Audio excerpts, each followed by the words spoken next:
Well, hello, everyone, and welcome to Front Porch Radio. My name is Julie Wilder.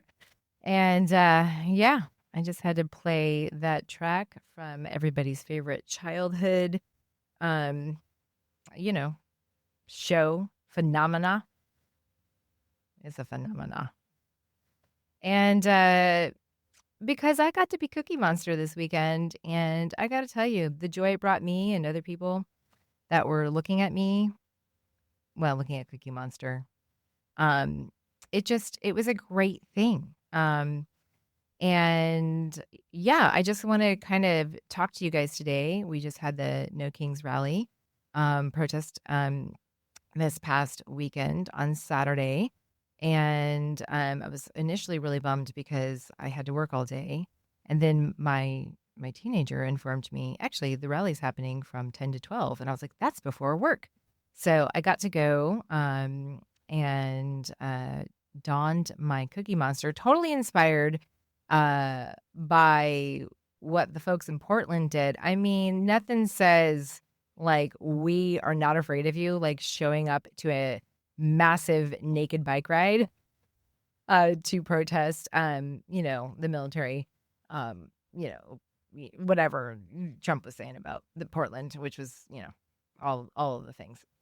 So I was like, that's incredible, and then also in Portland, they were like, yeah, this like inflatable frog, which Pepe the Frog is like a big thing for the Groypers. And we've talked about that a little bit. And so it's like this weird meme, but also like, I don't know, frogs are just so lovely. I remember having when I was little, my favorite pair of pajamas, it was like a onesie and it had pink pants and then it had like frogs on the shirt. And I can tell you, I own a retail store and the teenagers at least are all about the frogs right now. And I'm like, if there's a frog or a mushroom or frogs and mushrooms, really, that's pretty much what sells. Um, anyway, I digress. And so I was like the inflatable frog, and then I thought, you know what?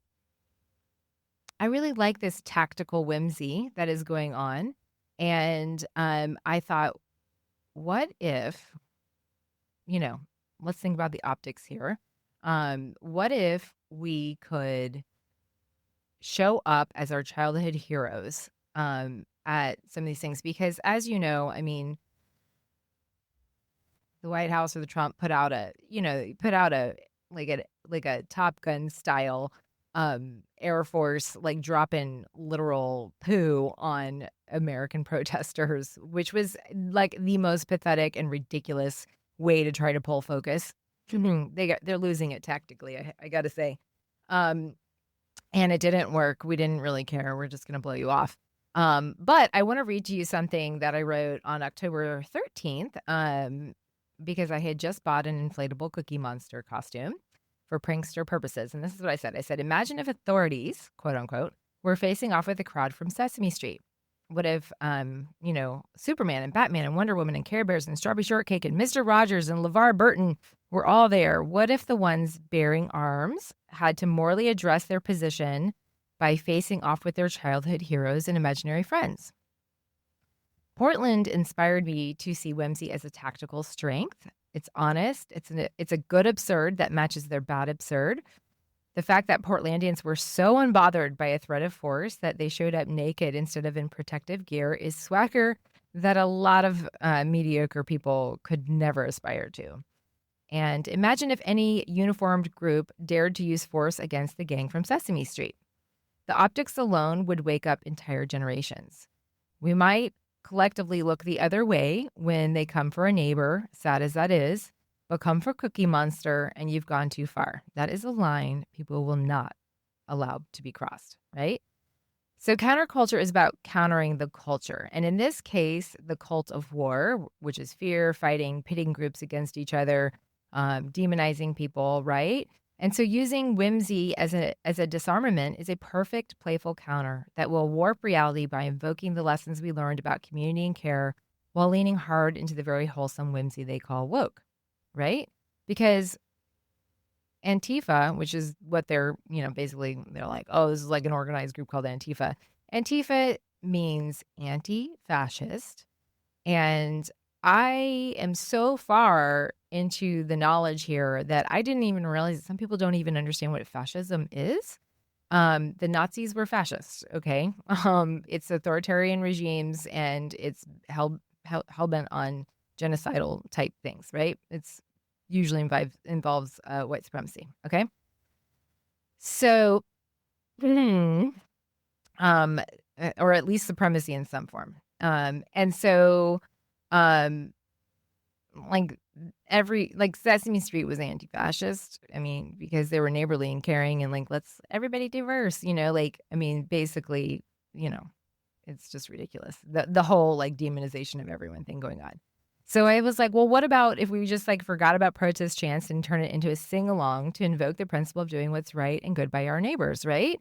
And I just played the theme song from Sesame Street. Sunny day, sweeping the clouds away, on my way to where the air is sweet. Can you tell me how to get to Sesame Street? How to get to Sesame Street, you guys. Come and play. Everything's A-okay. Friendly neighbors there. That's where we meet. Can you tell me how to get to Sesame Street? Sesame Street is every street we meet as friends with the intention to play, cooperate, and do well by each other. Jim Henson, Mr. Rogers, and LeVar Burton dedicate their lives to radicalizing us for this very moment that we're in right now with puppets and books and shared swimming pools. If you remember Mr. Rogers, when they were trying to desegregate community pools, there was like this whole thing going on. And one of the things that I love about Mr. Rogers, I talk about him a lot on this program. He says, look for the helpers. And I say, look for the helpers, the healers, and the heretics, right? And he, had a little kiddie pool. He was like, how can I do this how can I address this? And he had a little kiddie pool, and he took off his little tennis shoes, his little kids. And he put his feet in the water and invited the mailman, who was a black man, to put his feet in the water as well. And there was Mr. Rogers, right?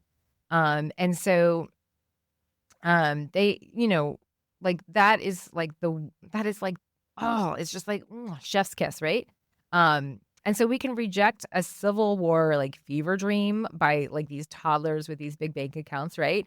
And activate whimsy at warp drive instead. And I mean, that is one of the things that I absolutely love about this generations that are a little bit younger than me. I'm like on the cusp of like, I'm at the end of Gen X, beginning of millennial. I'm a millennial. My kid does not believe this exists as a subculture, but it does. I was born in 1978. And so I'm not as like, grumpy as the Gen X's. And I've got like the millennial, like, I don't know, joie de vivre that they have. But I have the tactical knowledge of the Gen X's. Okay. So that is kind of where I stand. Right. And yet these younger generations, like all of these, like cosplay, everybody's dressing up, man, like all of these conventions, that was not a thing when we were younger, right? And so everybody's dressing up as their favorite characters. When you go to different concerts and things like that, they're really getting into the spirit of things, and so for them, it's about eras. It's about showing solidarity via costumes and dress, and using fashion as a way to play, as well as all of these flash mobs and things like that we've had, where people are, just getting together and singing, or flash mobs with pillow fights. I mean, we've had all kinds of fun, like crazy performance art things that are just becoming whimsically like, this is what we're doing, right? And not only that, but like the advent of the hair dye, like that's just like, you know what, we're just gonna be whimsy all the way, right? So anyway, I finished the post by saying, it's good as a plan as I've heard to engage more folks and visually tell a compelling story that counters the narrative that wildly mischaracterizes folks against fascism as the bad guys. Fascists are always the bad guys in every reality, in every multiverse, in fact.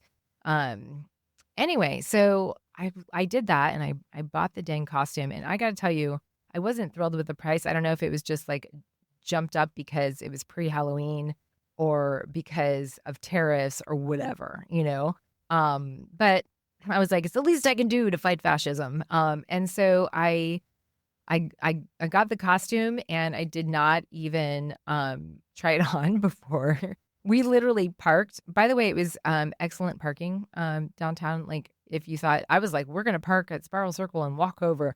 But then I was like, well, we're running out of time. Let's even get a little bit closer. And you know what? There was a lot of parking very close. I'll just say that. Um, FYI for next time.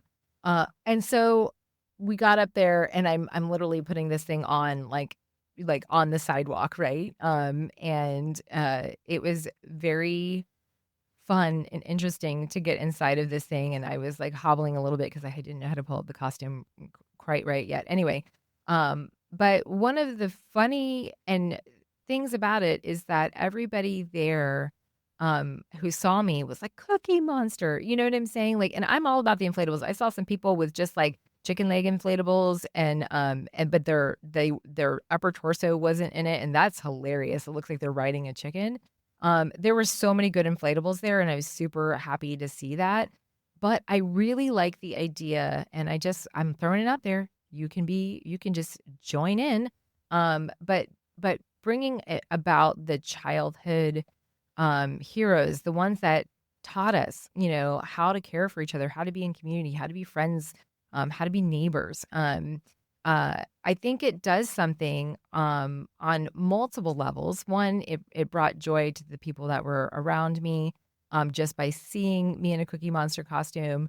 But it also is like, oh, this is a safe place to be. Cookie Monster is here, right? And then, yes, tactically, it is a very like interesting strategy to have to deal with. And I went on the website. There's a website called beautifultrouble.org. And it's a really cool website, and it has it says creative tools for a more just world. There's a toolbox, stories, theories, principles, tactics, methodologies. And if I look into, I think I can search inflatable. Okay, here it is. The tactic of inflatables, right? On this website. This is a really great website. I'm just super excited about it. So it has the principles are doing the media's work for them. So it gives a really great visual, right? Put your target in a decision dilemma, which is what I was kind of talking about. Luckily here, I've been protesting in Orlando since the Desert Storm Day. Was it the Desert Storm Days? I don't know, whatever George W. was up to. So I've been marching and practicing. Went to the, what were the big ones? The Occupy Wall Street ones, all those different kinds of protests, which is, generations of practice for this moment, right? And it was very interesting for me because luckily we are very lucky here that when we do have a protest, there is rarely an issue with use of force or anything like that. I'm saying rarely because I don't know of any, but maybe there are. And so I wasn't so worried about showing up at this one in Orlando. However, you have this, threat of force. You have actual, the military like dropping from Black Hawk helicopters into Chicago. That's like not okay by any standard measure.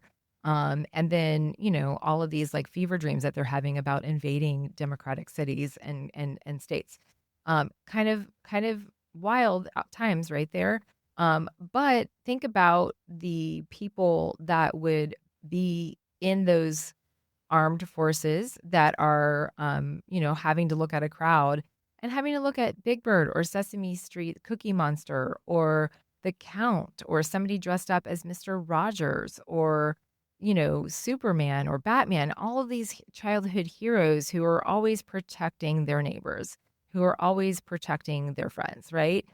It does put them in there's a moral reckoning that they would have to do. And that the narrative, it takes back the narrative. And that's what we're trying to do.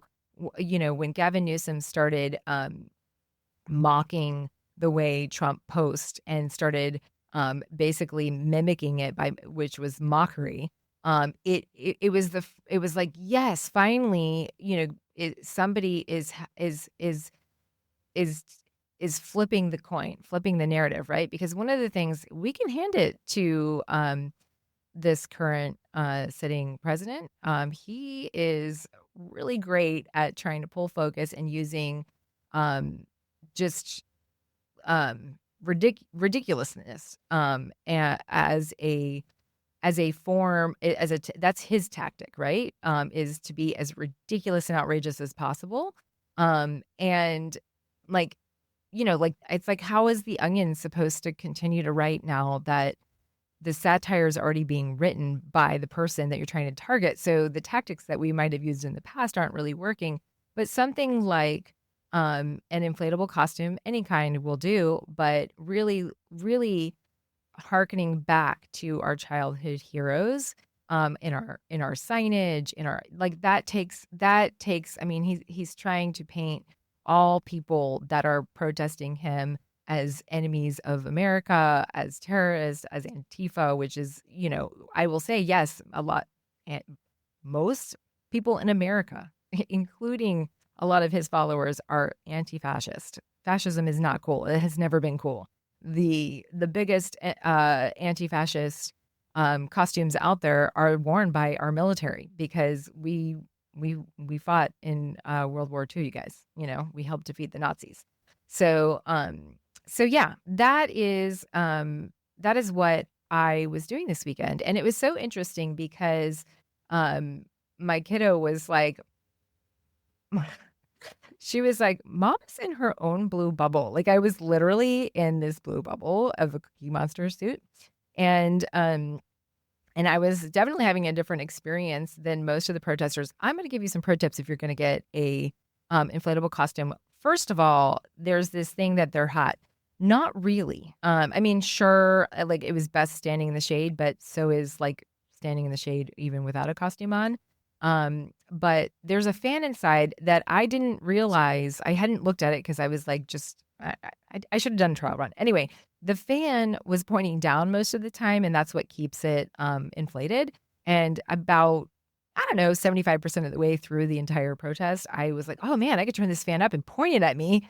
And that was fantastic. But the only other thing, if you're going to get an inflatable, is I would get pool noodles and use them for the arms, because it's really nice to have your arms inside, but still be able to like puppet the arms. Because like, I don't know, like I at some point, because we were standing there, I just kept pulling the costume up so that it could be over the crowd so that I was like 2 or 3 feet taller, which meant my arms are way up high. And that wasn't comfortable. I didn't like it. So I was like, next time I am going to put pool noodles in this. And then I was like, man, I could just put a full backpack like on the front of in reverse, I could my water bottle in there. I could go live in there. Like it really was kind of a little peaceful oasis. And so that was great. It is also advised to have a spotter with you. Because, like, I mean, I had pretty good visibility. I could see the curbs and stuff like that, but it was important to have somebody there in case there was trouble, that they could be looking out in all directions for you and help guide you to the right thing, or help quickly unzip you if you need to get out quickly. So, that, and maybe like one of those neck things that people who work outdoors have that keep them cool, like a cold pack. Because again, it wasn't that hot inside, no more hot than outside, but you're in a blue bubble. It's nice to have the accoutrements, if you will. So anyway, that was my experience there, and I would like to open it up. I think I can do this. I rarely do this, but I will take phone calls if anybody wants to call in and tell us about your experience this weekend. If you thought that there was if you have anything related to the topic that I'm talking about right now, in terms of tactical whimsy. New York Times just wrote an article called about tactical frivolity. So I think it's going to be like the big thing. Okay, so I'm going to give you the phone number, 407-646-2915. If you want to call in, you'll be talking to me. I'm Julie Wilder. This is Front Porch Radio. We have conversations for the common good every Monday from 4 to 5 p.m. And yeah, this is what we're doing. And today we're looking for Mr. Rogers, who, went to Rollins College here. He always said, look for the helpers. And I say, look for the helpers, the healers, and the heretics. And the heretics were the helpers this past weekend. I think it was, the count is like 7 or 8 million people, the largest protest in U.S. history. And I think that puts us at 2% of the population. I know that there is a cry to get us to the 3.5% because that's when magic happens, apparently, according to people and things and data. However, I want to point out one of the things that somebody I follow keeps hammering home, and that is that, of course, it's incredible to get people out into protest mode. And she is like, where are the demands? And feels like one of the reasons that, we're basically being kind of allowed to protest without much friction is that we're not actually giving any demands. Yeah, no kings, but the demand to, let's impeach him now. You know what I'm saying? Impeach now, right? Would be a demand, right? And so that would put tactical pressure on the people who could possibly make it possible, because the Democrats cannot, there's not, it would take a 2-party push in order to make an impeachment actually go through. And so there's, on the Democratic side, even if they wanted to file articles of impeachment, it would go nowhere, essentially, because the Republican elected officials would not allow it to go anywhere, much like the Epstein vote, to release the Epstein files. So there's just like a wall there. But if there was a tactical demand given at protest to actually impeach the president, then there is a slew of tactics that go downstream for that, for really honing that into the Republican officials to, demand, like, why aren't you guys doing this? Because, like, everything we're seeing here is crazy, not good, very bad.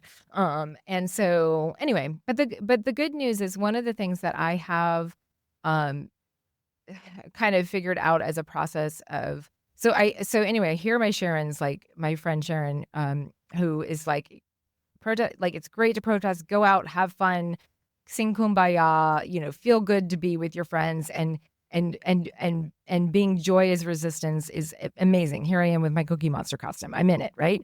And at the same time, I can say that one of the things, as a community, like, shaper, I guess you could say, of social movements that I've seen through my process of the nonprofit Orlando that I was a part of, as well as seeing the environmental movement and a lot of the social justice movements going on, the rebuilding of the food system that's happened in the last, since the last, I don't know, 20 years, and here in Orlando.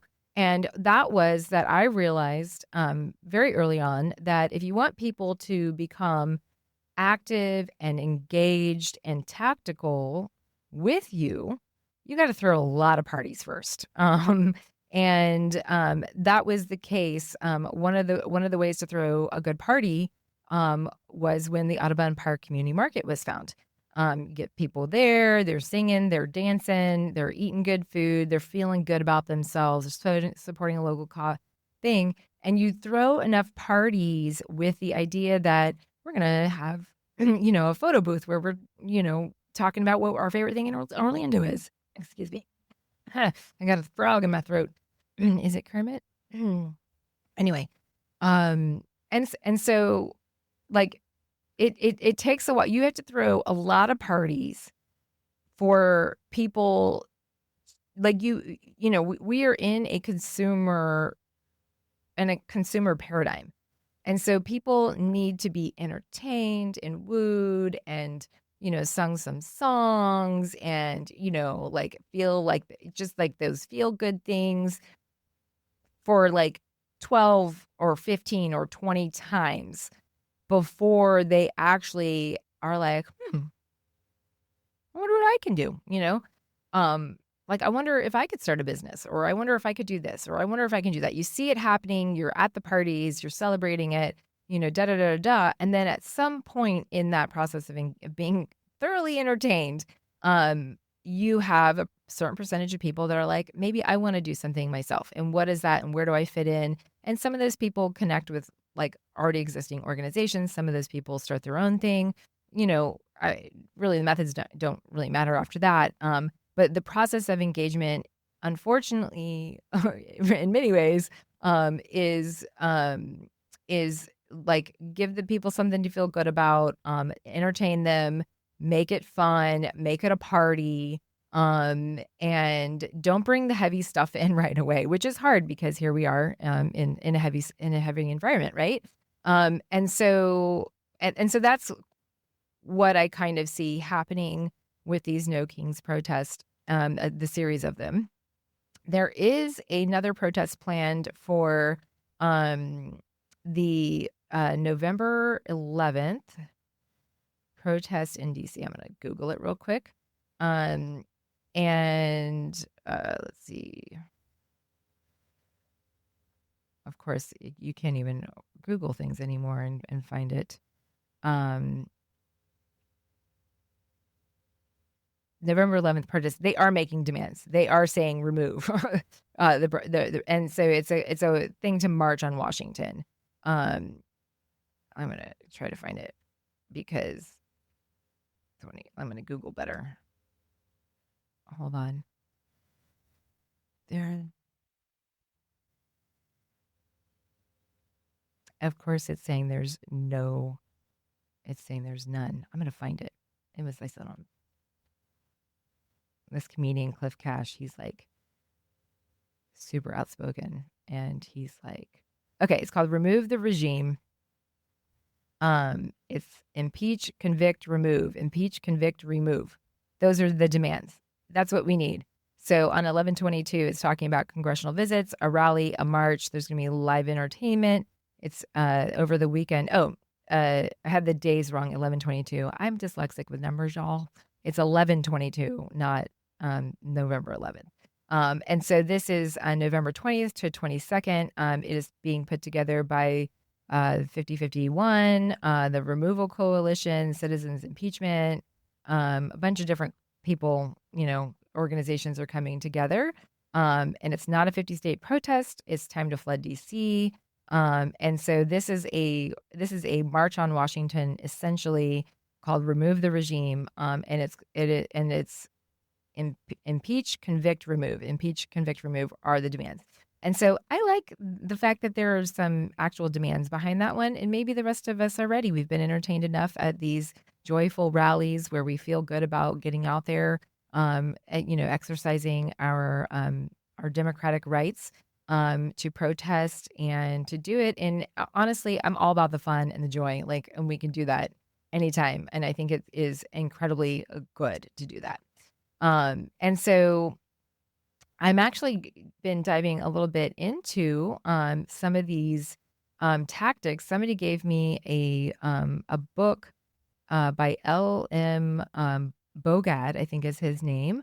And he wrote, I think it's called Tactical Performance. Yes, it's called Tactical Performance, the Practice and Theory of Serious Play. And you can also look up Frivolous. Where is it? Hold on. I've got all my pages open here. We also have, man, I have too many pages open. I'm sorry about this, guys. Yeah. So yes, tactical frivolity is another thing that you can gauge, because that's what we can do. We don't have to wait for anyone to tell us. We can just Google these things and come up with some schemes of our own. Right. And when I was looking up the tactical frivolity thing, there was a group called the Yippies, back in the 60s. Some of you may have heard of them. But one of the things that I saw was a recent KKK rally in Austin produced an eccentric counter demonstration. When the 50 Klansmen appeared in front of the state capitol, they were greeted by 5,000 locals who had turned out for a Moon the Klan rally. Citizens dropped trow both singly and in groups, occasionally producing a splendid wave effect. It was a swell event. So that is a quote from an article. I think that was May 1st, 1993. And I thought, you know what? There's not enough mooning going on. Remember that back in the day when everyone used to toilet paper houses and moon? Now, I lived in Texas. Maybe that's why I was raised in Houston and football was big. I mean, we had a flag football elementary team and the parents were very serious about this. And we went with like other parents to like TP people's houses. Like, I mean, it was consensual, I think. I'm pretty sure. But I remember that and mooning. People used to moon each other. And I thought, you know what? We've really lost it as a people if we're not using mooning anymore. Anyway, I just thought that was a fun, interesting thing to do. I was like, I don't know in what regard or how that would come into play. But I thought it was just something worth throwing out there because we're talking about tactical whimsy and tactical frivolity. And what was the other thing? What was that guy? What did he say? Oh man, I can't find it now. Anyway, I'm gonna try to get the one guy. I'm gonna call him up. Oh, tactical performance, the theory and practice of serious play. So I'm gonna talk to some. I also saw in one of the places where there was like a tent standoff with the police with their like shields up or whatever. There's this little clip of this woman who was clearly flirting with the guy who was the police officer in the tactical gear.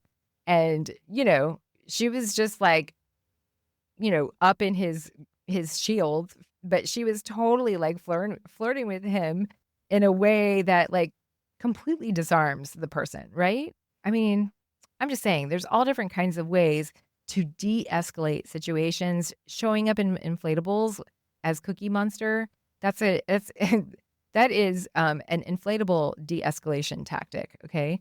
And so is play. Play is a great is a great neutralizer, and it really takes. It's like, okay, obviously we're not a bunch of like violent armed people, if we're showing up in inflatables, you guys. Just saying. Okay. So that's kind of that. If there is anybody listening, I will take a call right now. 407-646-2915. You'll be calling the WPRK line over here. And we can just, you can tell me what you're thinking about all of this. Maybe what your experience was. All of those good things. And so one of the other websites I just want to point out, Beautiful Trouble, is really awesome. They have toolboxes, training, strategy cards. It's pretty cool. And it talks about, there's a book on there called Beautiful Solutions, a toolbox for liberation. There's different feature stories about, here's one that I've known about for a really long time. It's called Conflict Kitchen. And it's cleverly retrofitting a takeout window. Conflict Kitchen built cross-cultural understanding by introducing Pittsburgh locals to the food and culture of places with which the U.S. government was in conflict. And so that is a cultural sharing, and it is solidarity with people, and it's just a way to again reach out and get people engaged or informed about the different causes. In just like more creative ways, right? And that is the one thing I'm going to tell you right now, that creativity is the one thing that generally people who are democracy loving and into kindness and neighborliness and all that kind of stuff, and who are inclusive and all that kind of stuff, they have something that a lot of the people who are in the paradigm of domination, the domination paradigm, as opposed to the paradigm of interconnectedness, they lack creativity a lot. It's a very black and white world over there, where it's like winners and losers, either or, just very black and white thinking. And creativity is an incredible antidote for that and would be a really wonderful thing if they had some creativity, because then they could have different solutions than the ones that they've got. And so this website, beautifultrouble.org, it has some strategy cards, like a little flashcard deck, in order to this is a great thing because you know what you could do? You could host a dinner party at your house. You know what? Let's bring back supper with friends. Like, it's, you can go out to eat, which is cool, and love to support these local restaurants. And why don't you just cook some pasta, make a big bowl of chili, rice and beans, like Stone Soup Kitchen style. Just you know, invite over a couple friends, 4 friends, 6 friends, whatever, and just say, hey, I'm having a dinner party, and, do that. And if the conversation it turns to current events, it'll be a great conversation for people to have. You don't have to do that, but one of the things that I strongly recommend that everybody does right now is your neighborhood throwing a porch fest? Is there a cleanup in your on your street? Um, is there a block party that gets planned? I have somebody in my neighborhood I got a leaflet for. She's like, we want to do oh gosh, what are those things where you put the candle in the paper bag? Anyway, those things, she wanted to do the whole block with them. And I'm like, I'm in, lady. Anything that helps create a sense of community on your block, with your neighbors or with your friends coming over.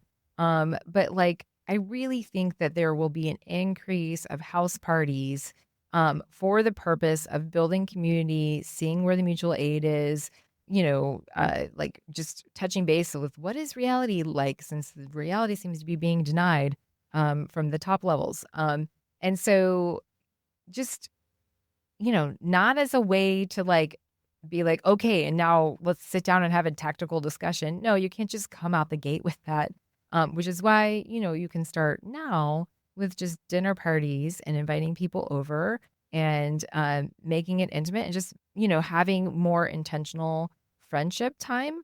Maybe make it a card night. Let's bring back poker night, whatever it is, Um, and that way, you are building those muscles up, you're tightening your community, and you're able to move the discussions along, or it will just naturally, organically happen that as you're more connected with people, you're like, hey, you want to meet me Friday night and, you know, get an inflatable Sesame Street costume and go hang out at the Mills and Colonial intersection with signs about fascism.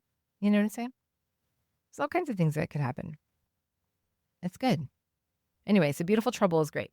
And it's 4:42. We have about 20 more minutes. And so this is the point in the program in which I turn you on to another resource. It is written by a librarian. Gotta love those librarians. And it's a Substack called How to Resist. And it is a blueprint for resistance based on nonviolence, mutual aid, and community building for ordinary people who want to save democracy. That's really, really great, right? One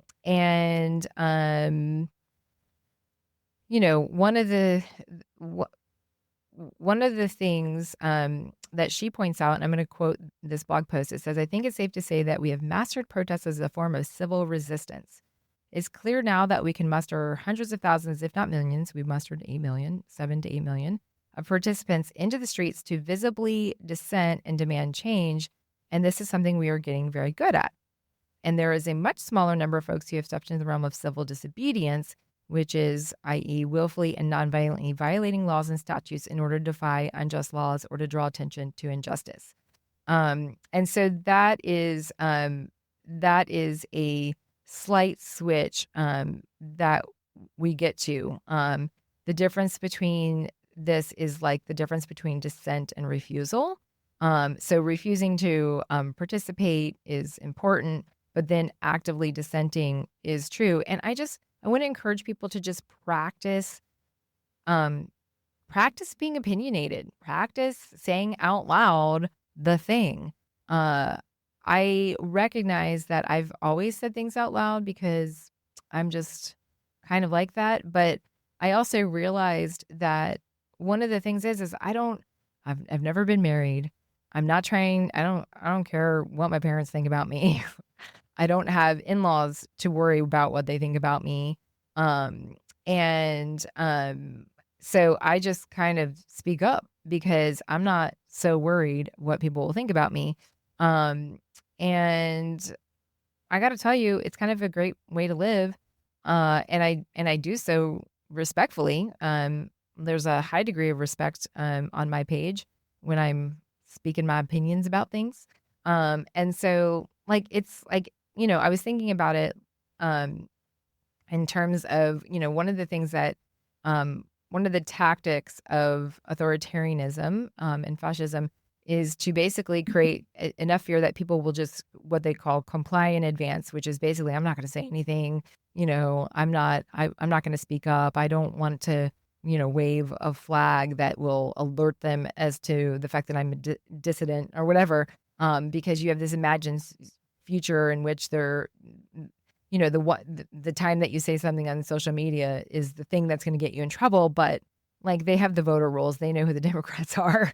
The gig is already up. They know if you're not already just visibly different than their special demographic that they like to pretend is great. Then there are the fact that it shows it's public record what your political party is. And so just saying there's lots of ways to figure it out, and it's not going to be because of what you posted on social media at any point in time. And so that's a really good thing to know. Like basically you have to realize the gig is already up if that imagined future scenario were to play out. However, the tactic of authoritarianism basically it relies on people having like a tune out moment where they're not paying attention. And a lot of people are like, my nervous system can't handle it. I'm overwhelmed. I can't, it's just too much for me. I'm going to be triggered and then I'm going to be depressed and then I'm going to start drinking. It doesn't have to be like that. As the folks in Portland showed us the way, naked bike rides. You know what I'm saying? That is the way. It's fun. It's ridiculous. And it is so nonchalantly like, I am not afraid of you. And that is exactly what needs to be happening in mass everywhere, is that we recognize that we are powerful.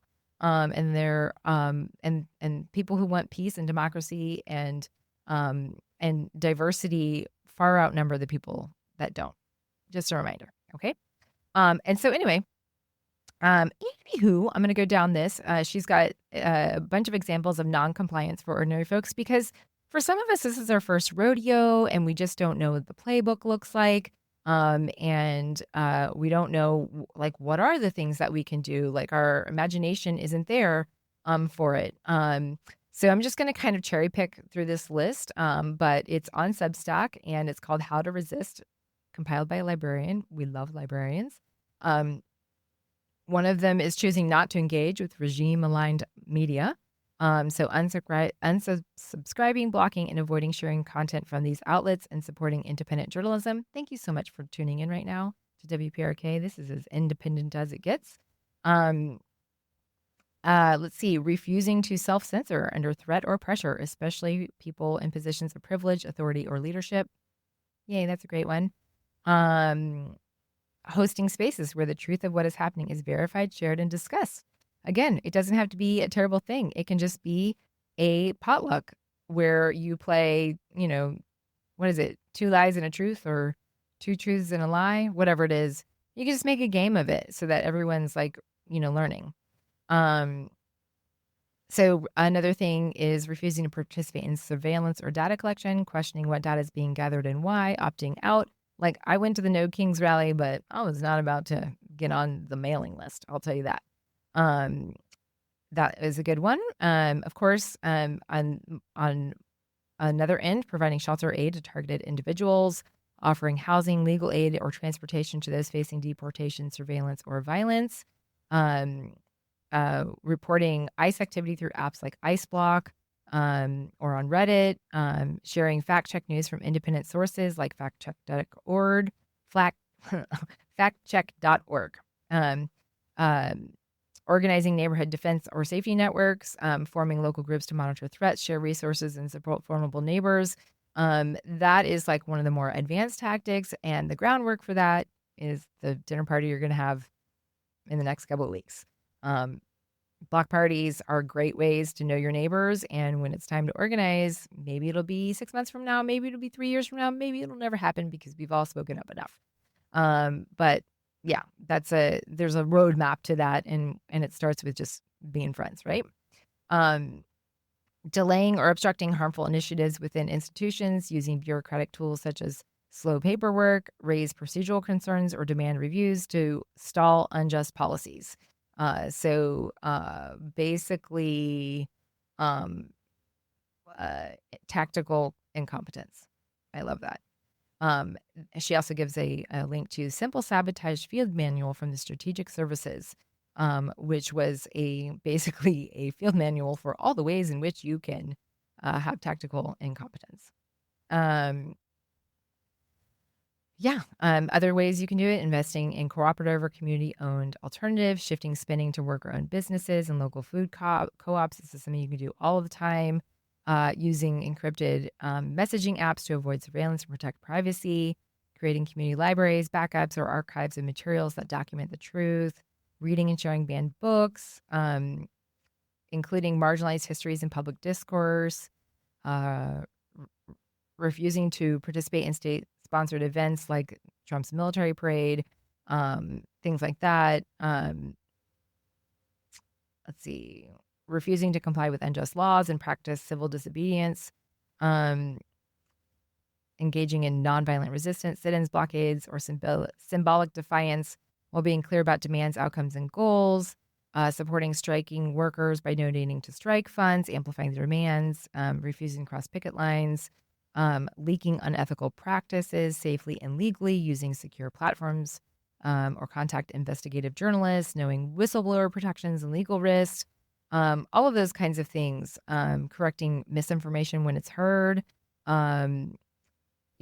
declining to participate in loyalty pledges or oaths, which is something that several universities, I think there's like 9 of them that now have refused a recent demand to do that. Divesting from institutions that support authoritarianism, moving money from big banks to credit unions, avoiding investing in companies that fund authoritarian policies, and supporting divestment campaigns. We saw that with